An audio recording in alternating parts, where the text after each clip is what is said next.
Nilangaw ang paghahain ng kandidatura sa bayan ng Bamban, Tarlac sa unang araw ng COC filing dahil wala ni isang kandidato na nag-file ng COC. Pero sinibak na Mayor Alice Go, pinag-iisipan pa rin umano kung tatakbo sa halalan. May balitang A to Z si Kim Salinas. Walang pila, walang dagsa ng tao at walang hiyawan ng mga supporters ng mga kandidato. Iyan ang sitwasyon sa Comelec Bamban, Tarlac dahil wala ni isang kandidatong naghain ng Certificate of Candidacy sa unang araw ng filing. Wala pang naghain ng kandidatur nila. Naghihintay nga kami kahit ano lang sana sa mga councilors pero wala pa. Siguro naghihintayan ng mga yan. Pero ayon kay Bamban Election Officer Edmond Salvador, nagbigay na ng abiso ang 4 na personalidad na tatakbong mayor sa kanilang bayan.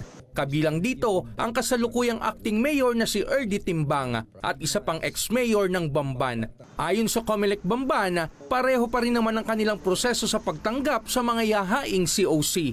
Sa kabila ng iskandalo ng dating alkaldeng si Alice Go alias Go Waping na nakatakbo at nanalo sa halalan sa kabila ng pinaniniwalaang pagiging Chinese national niya. Pareho pa rin ang namin, yung procedure namin ng pag-accept ng mga aplikante.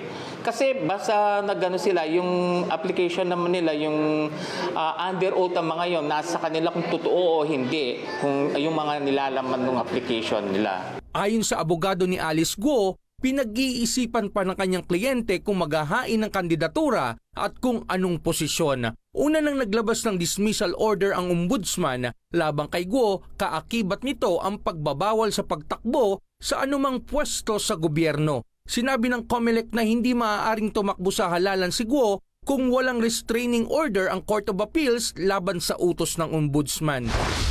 Samantala, nais ni Philippine National Police Chief General Romel Marbil na irekomenda sa Comelec na gawing mas maaga ang pagpapatupad ng election gun ban upang mapigilan ng sinumang nagbabalak maghasik ng kaguluhan.